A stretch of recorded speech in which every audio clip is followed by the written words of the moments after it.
Welcome to the Seeds of Wisdom series, brought to you by From a Loving Place with author Rachel Wolf. If you like deep, meaningful conversations, this is your place. So settle in and enjoy today's guest. Disclaimer: the Seeds of Wisdom digs into some deep subject matter. In order to plant a seed, we have to dig in the dirt. That's how we grow. If any of the subject matter feels like too much, it is important to seek your own mental health support. I did, and it's why I'm able to be here doing this today. Hello and welcome to episode 19 of Seeds of Wisdom. And today I have with me Leslie Urbas. Is that saying it right? You got it. Awesome. And she's going to talk about her seed, which I am so excited for because I really want to hear about it, is the secret energy of food. And I am going to let Leslie introduce herself so that we can dive in and you can see why I had to have her on. Yeah, of course. Thank you for that. As she stated, I am Leslie Urbas. I am a registered dietitian by trade, and I work with people around what I call the secret energy of food. What that really means is that in my signature system, there's 4 pillars. One is the energy of you. It's called energy mastery, and the energy of objects and the energy of us in the world. So that is a key piece. The second piece is the nutrition piece. What are you eating? How are you eating? Where is it coming from? Which also ties into some of the secret energy of food, the secret energy of food itself. And then the last piece is the neuroscience. What are you saying to yourself? How are you saying it to yourself? And what's really happening behind the scenes? So that way you can deep dive into who you really are, without food being more than just food, without it having all the extra meaning. So I love this. And one of the things I love and that attracted me instantly to you is that you call yourself a health concierge. And I love the thought of that because people have so much darkness and shame connected to health and wellness. And I thought this was just such a way of embracing what it really should be about. So agreed. So how did you get there? How did you get to that position of concierge? I feel like there's so much out there between like, I'm a nutrition coach and I'm a health coach and I'm a dietitian and I'm the person that's going to save you and follow me because I did it. And everything spells hard work. Restrict this, don't eat that. It's not hard. It's just a 5-in-1 plan. Open this box, consume said item, etc. It's still hard because you're giving up the things that you love the most, right? So health concierge to me is like a done for you service where it is so easy. It's like, oh, I lost another few pounds this week. That's amazing. That was the easiest thing I've ever done, sort of like, riding a bike. None of us forget how to ride it. We get back on. Maybe at first we're a little wobbly, but as long as we're not on like a major road, we all know how to ride the bike, right?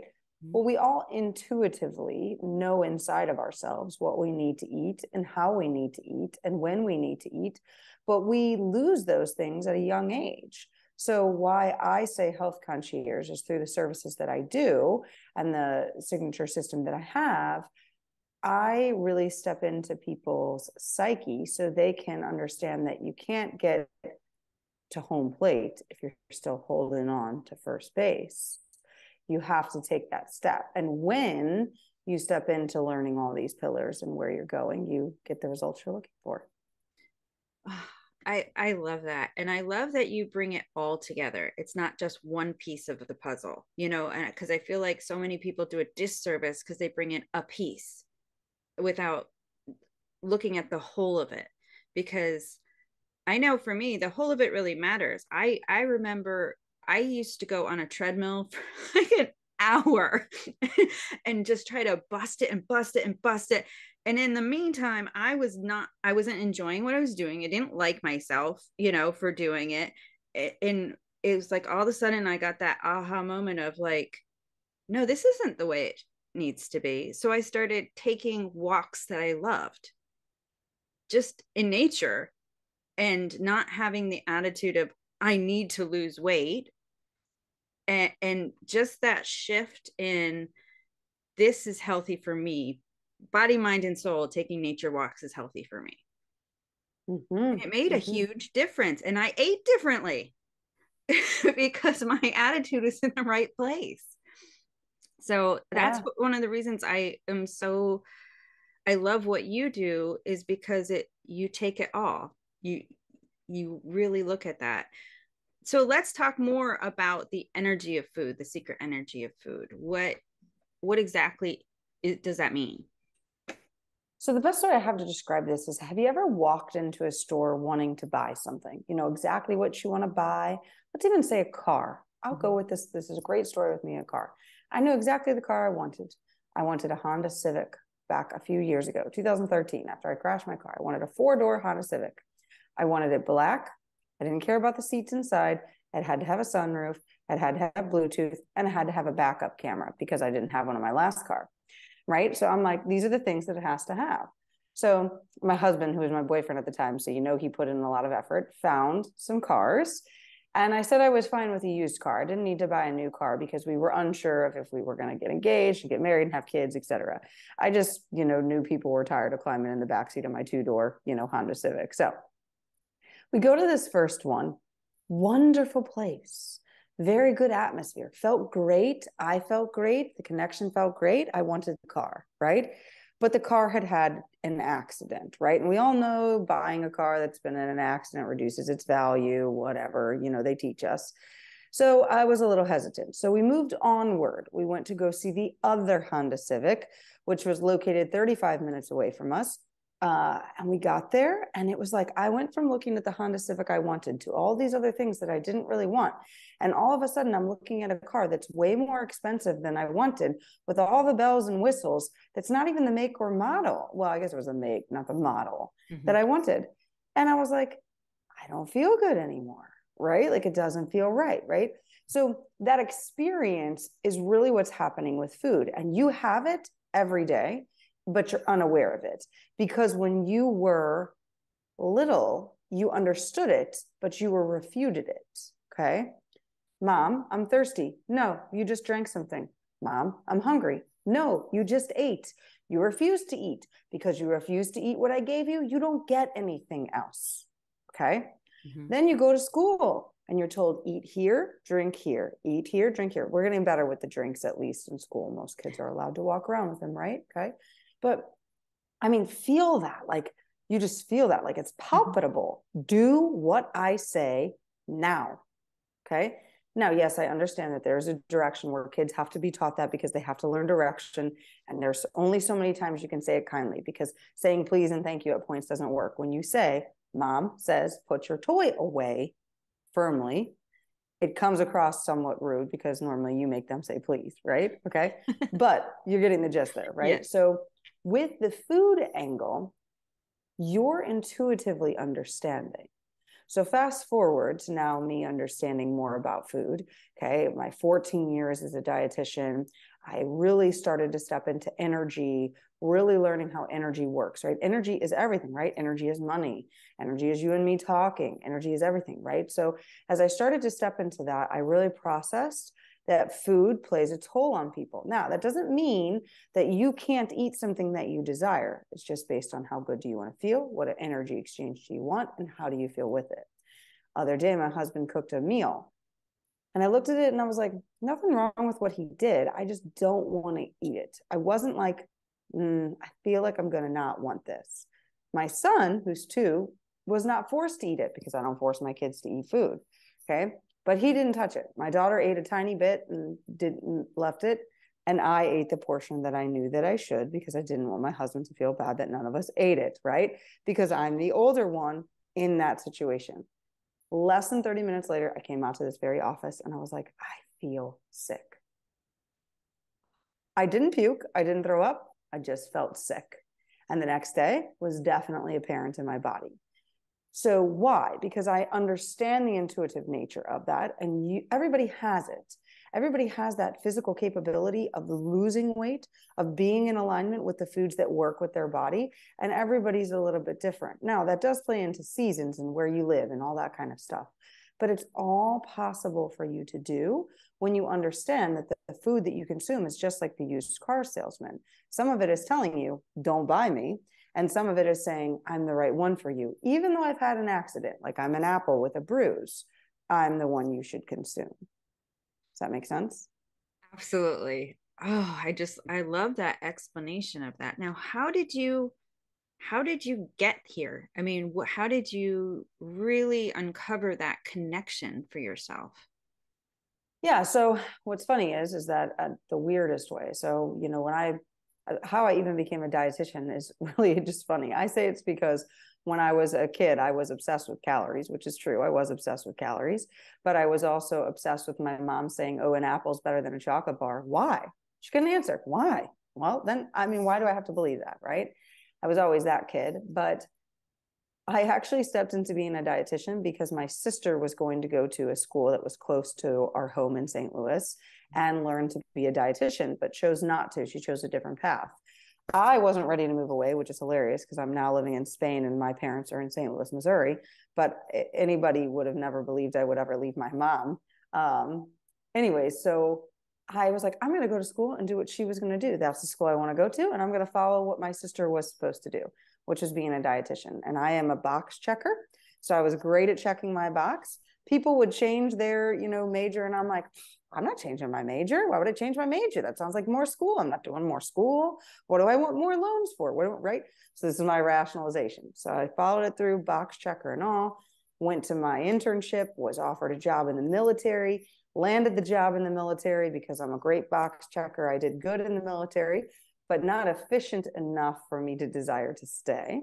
And I moved forward in my career and actually went back as a civilian and did my exact same job for the military, where I realized everything that I wanted to help people with, I'm unable to based on the law that the military covers me on, right?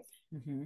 So I moved onward when I started to get too stressed after having a kid. And I actually got fired from a job and, tried a glorified MLM and then went, why am I not doing the business for myself?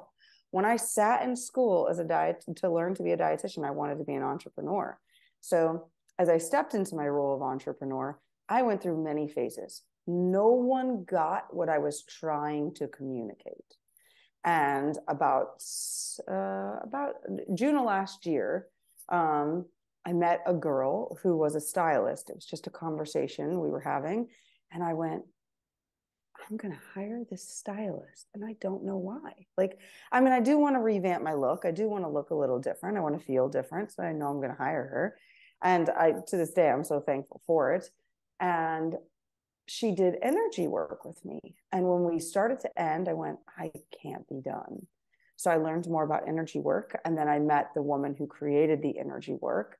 And I worked with her as a coach.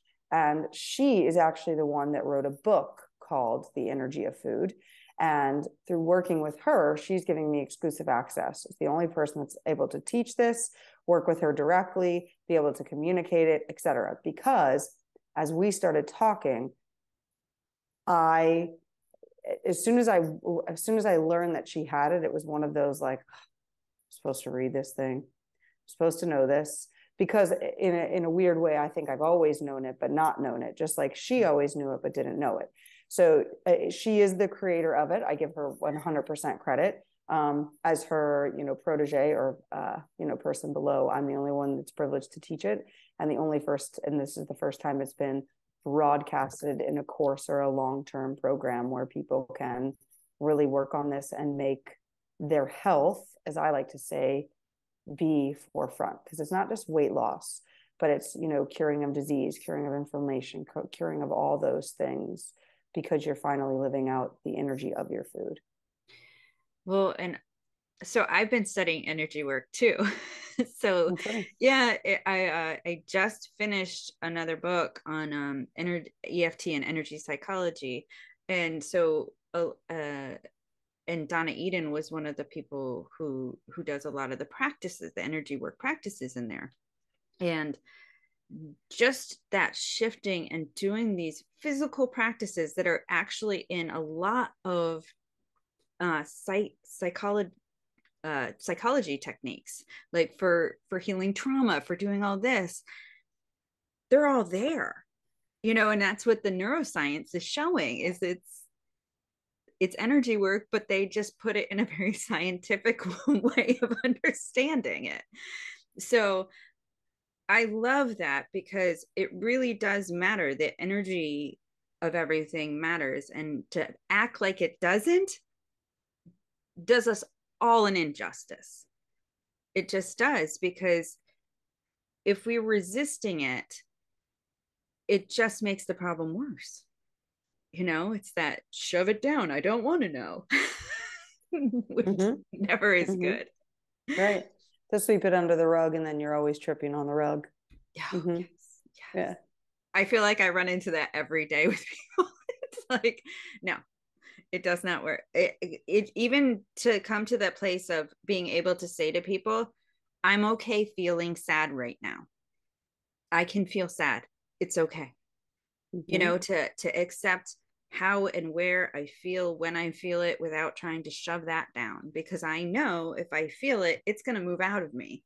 If I don't, it's going to come out passively aggressively on somebody else. No, agreed. Yeah. And so it all ties in. And that's one of the things that about what you're doing with this energy work is I feel like it's so important, because I don't think enough people realize the damage they do by putting this negative energy on food. Agreed. There are so many things that go into that too, you know. I mean, just like, you know, who touched it, where was it from, what pot, what pan, what was it in the circumstances, all those things. So yes, agreed. Yeah. People are unaware, and I think becoming more aware of what is actually what actually they're eating, you know. You know, the brain fog is a real thing that most people are walking around, that could be literally literally released if they just knew to shift the food that was in alignment with their body. And everybody's food is slightly different with their body, right? You know, not everybody was created to eat, you know, certain types of food, etc. So no, I agree. And I love that you say that too, because I feel like there's such this push for us all to be the same. Eat the same, drink the same, do the same things. This is going to work for everybody. And it's just not true. And so then people will try to do those things and they won't work. And then they get that shame cycle begins of, I'm doing everything that they say to do and it's not working. And then that shame cycle creates that energy of, yeah.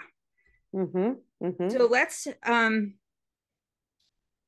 when it comes to the energy of food, how much does our own shame play into what we're doing nutrition wise? So that's the piece of the puzzle that comes in somewhat with the neuroscience. Many people probably heard something like, oh, when mommy eats that, it goes to her hips. Or, oh no, I don't eat that, I'm watching my weight. Or, if you continue to eat that way, you're going to look like your Aunt Susan. And you look at your Aunt Susan, and your Aunt Susan is morbidly obese. And when your mom doesn't talk to you about what you're eating, getting to be like Aunt Susan, she's over here listing off, she's lazy, she complains too much, she always calls, she's never positive, laundry lists all these negative things. So now, just say it's ice cream. I eat ice cream. Mom says, you keep eating that, you're going to turn out to look like your Aunt Susan. What kid doesn't want ice cream? Doesn't really matter. Under the age of 7, I'm taking it all in, right? So I take in what I hear, and then I come over here, and all the laundry list of what Aunt Susan lives is now my laundry list. I'm now Aunt Susan.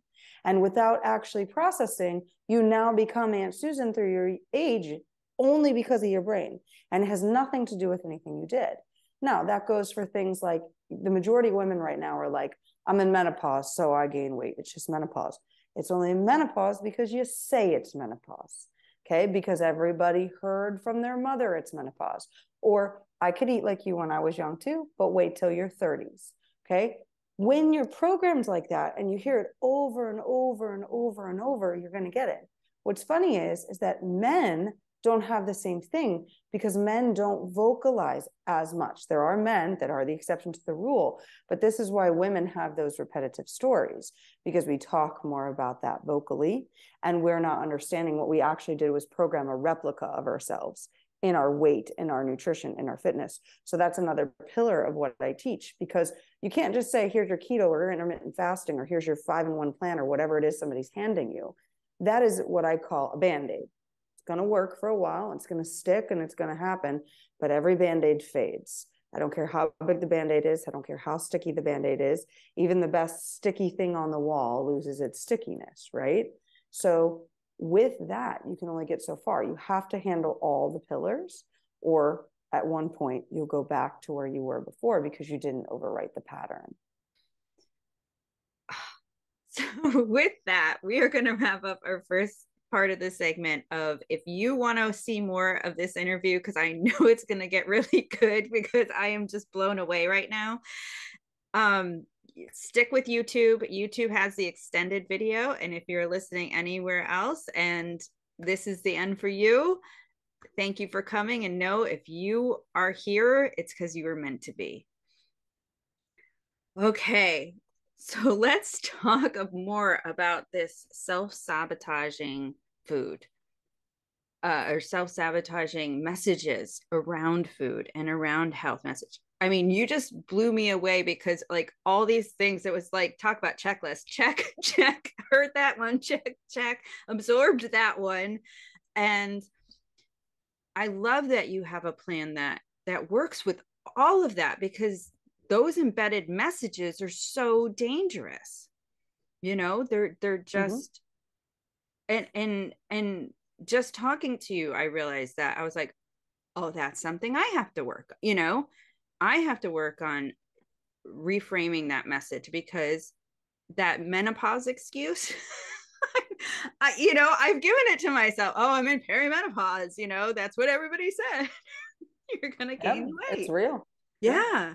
So you work with so many people. Let's talk about those sabotaging health messages, and like, what do you find is a way that people can help themselves release themselves from them? It's a great question. So, I mean, things that people will say can be just as easy as, I just look at food and I gain weight. That's a really good one that people say. Mm-hmm. The more you say that, the more every food will cause you to gain weight, because you programmed your body that food makes you gain weight. So that's why you're living that out. It doesn't matter if you ate the least amount of calories or the most amount of calories that day. Okay. So I want to go with that one because it's an extreme. Mm-hmm. But anything you say is going to play out that way, right? Okay. I can't lose weight. It's hard for me to lose weight. I've tried every diet. I've done this multiple times. I've successfully lost and then I gained it back. I have no motivation. I'm just lazy. I'm just tired. I'm just fat. Just let me sit in the background in this picture. Somebody said to me the other day, your kids eat a lot of candy. I said, they sure do. She said, but they're also the only kids I've ever heard say, Mom, let's buy more mushrooms and buy more broccoli when we go to the store.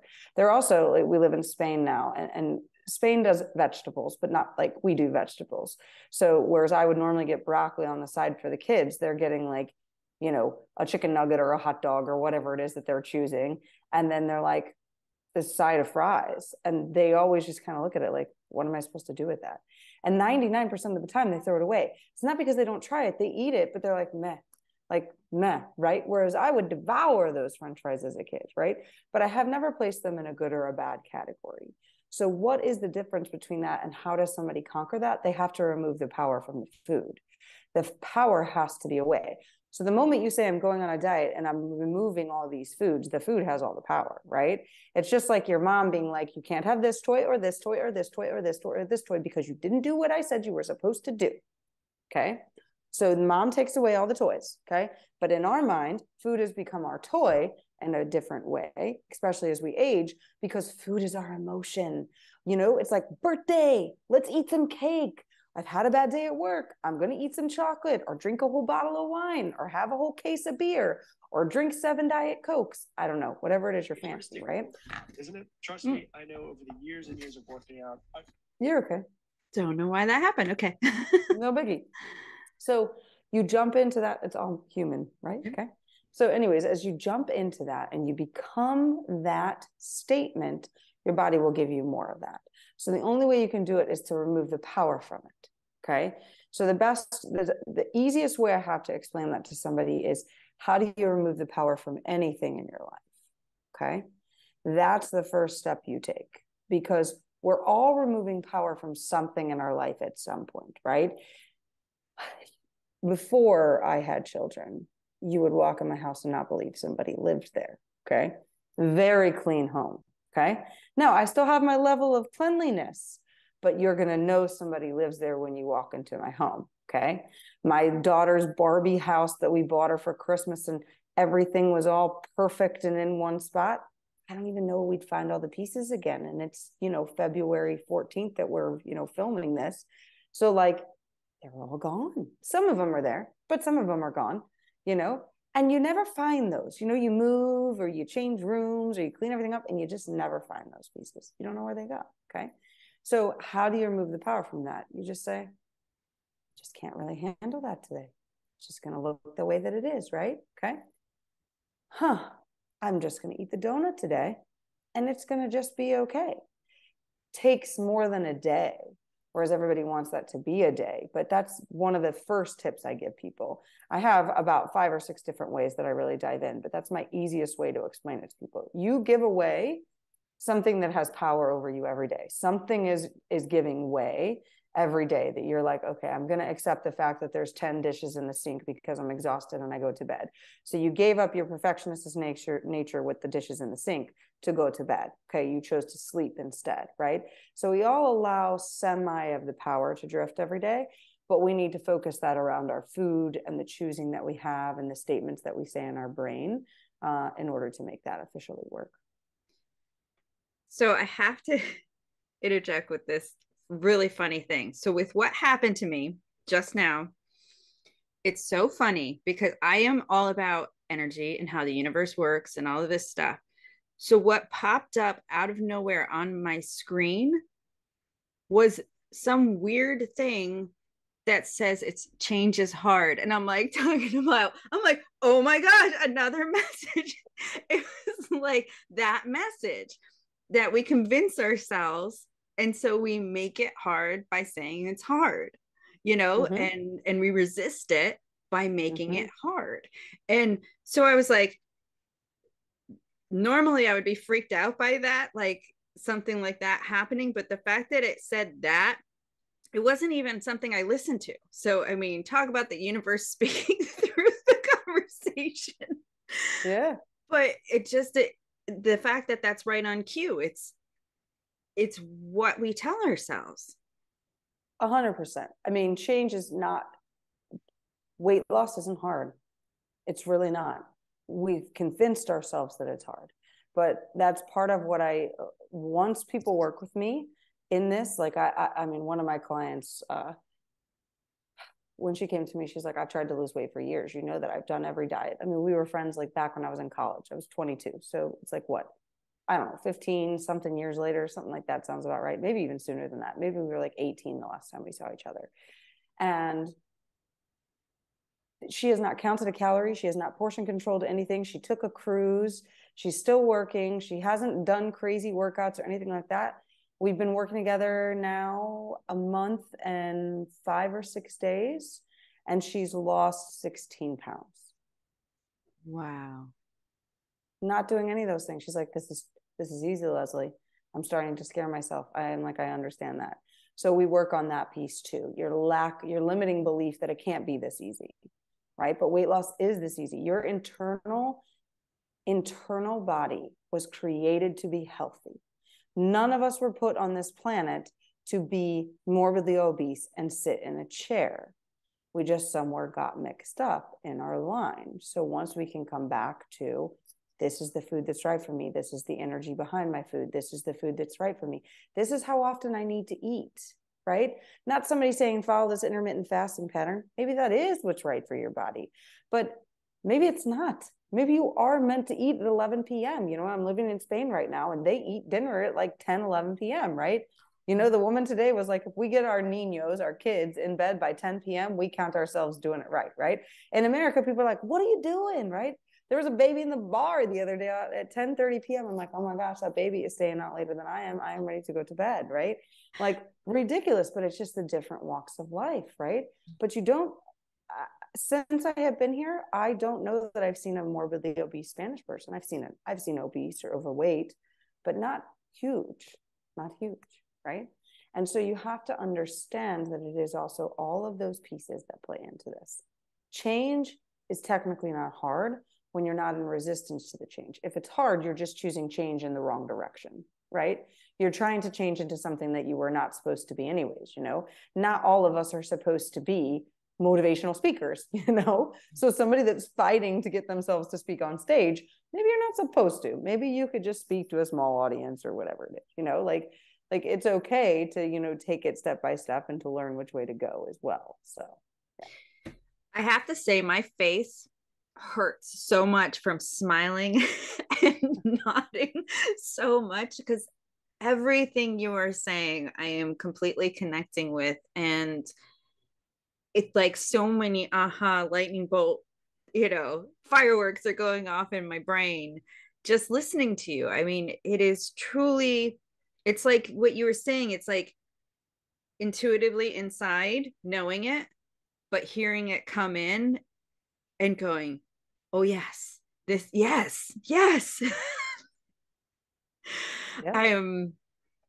I'm so excited for people who are listening to this, because it really is such a powerful message that really needs to be out in the world more, to know that we have so much more power than we give ourselves when it comes to our health.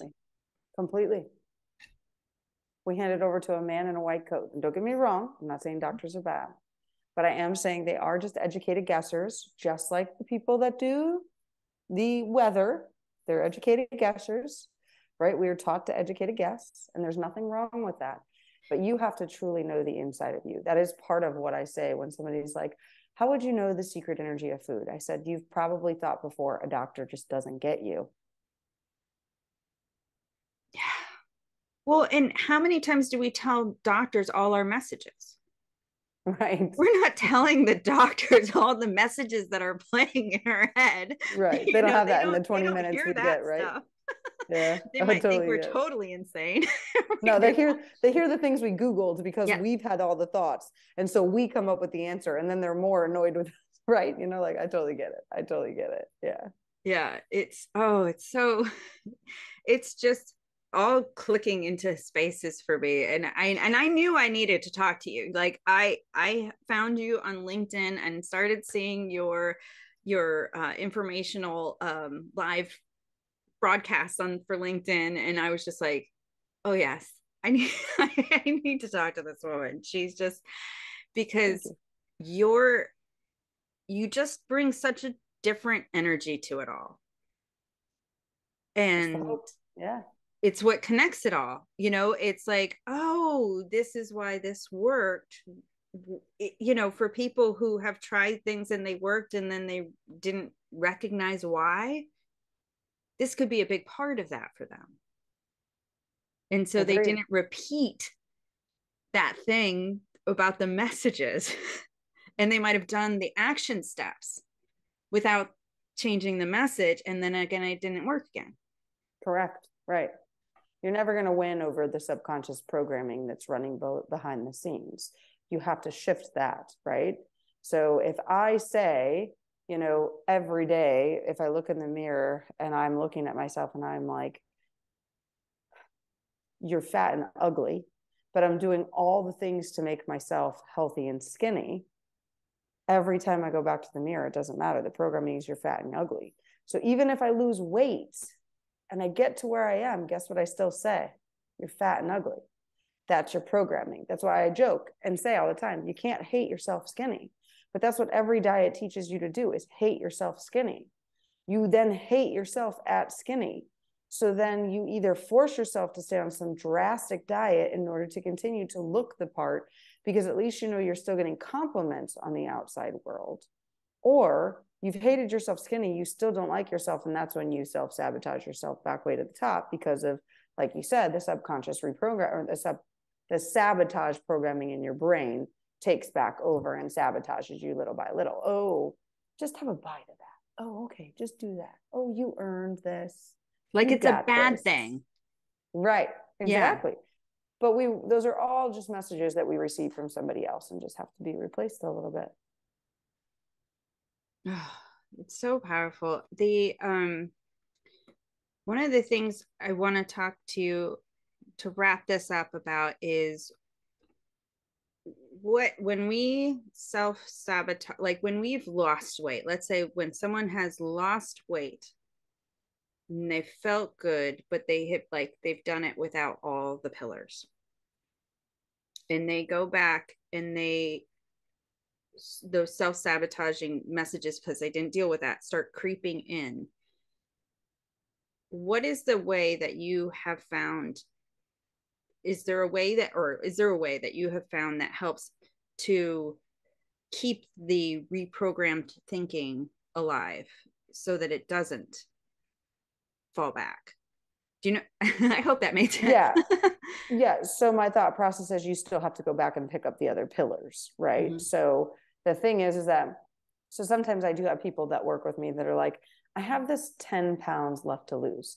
They actually don't really have 10 pounds left to lose. They think that that's what they need in order to feel better about themselves. But really, that's the insecurity of all the self-sabotage thoughts. It's just this, if I had these 10 more pounds, right? It's just because you have to be close enough to go, but further enough from it. And then you have to hate yourself for it. So the self-sabotage still kicks in. So that's where we just have to go back and pick up the other pillars. Energy work has to be brought to it. That is pinnacle. And then the other things are those things that I brought up, just like how you said, how do you move those? And how I said you have to take the power away from it. Other steps and things along those lines that happen, the program that I run is one of a kind. Nobody has ever had a program like it before, right? And like I said, it helps you to get off first base to make it to home, which is really where you're actually trying to go for. Mm-hmm. But people are settling for first base. Oh, I moved from this negative weight that I didn't want to be at to this positive weight. But then they still have these other things that are lingering, and they want to conquer the other bases, but they don't know how to do it because they're so scared to move, because this is the only thing that's ever gotten them to this weight, right? So until we release that to move onward, we don't. So the energy work piece has to go there. Some neuroscience with that, reprogramming those little thoughts, as well as really aligning their nutrition. They might have lost weight from, keto or whatever diets out there that they've done. Okay. They may have lost weight and successfully feel good about themselves because of a number on the scale, but we all know a number doesn't make us feel better, right? You have millionaires and billionaires who commit suicide all the time, right? Look at Robin Williams. He had tons of money, but yet he was still depressed and he killed himself, right? And he was one of the funniest people, right? So you can't change that thought. So when you get to the weight that you've been striving for, if you've had all these other thoughts and you've still given all the power to food, you still hate yourself. You just have a number on the scale. And that number isn't making you feel any better, because people don't walk around saying, how much do you weigh? How much have you lost every single second of the day? Just like people don't walk up to millionaires and say, how much are you worth? Could you imagine asking Matthew McConaughey that? Like, how much are you worth? You want to buy me a drink? Right? Like, that's the thought process. It doesn't happen. So you're not getting that endorphin hit, right? So then in order to get the endorphin hit, it's through fighting your own brain with negative and positive and negative and positive. So you're endorphin hitting yourself, still hating yourself on first base. And you bring up such a good point, because if we try to get our worth outside of ourselves, anytime we try to get our worth, I'll be happy if I lose this weight. I'll be happy if I have this money.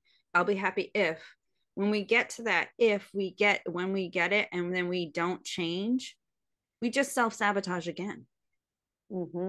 Because it's the inner work.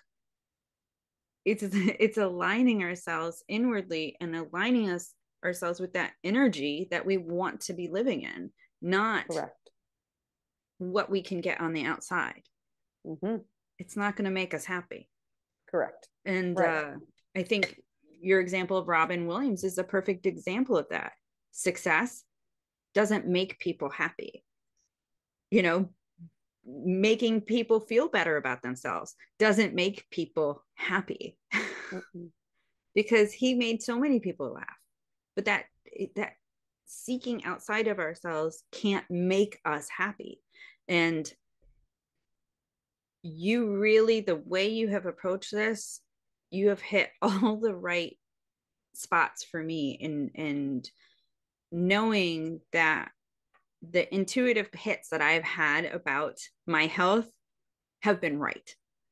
And I have to thank you for this time and for spending with us. And if anybody is interested in her work, it will be in the link that is attached to this video. So follow her, follow the links. And, you know, if you are aligned with what she has to offer, get signed up before too many people do and she doesn't have the time. Exactly. So thank you again. And for everybody who stayed for this longer Beyond the Seed edition, no, you are meant to hear exactly what you got from this today. Thank you. Okay. Make sure to follow the links that accompany this episode.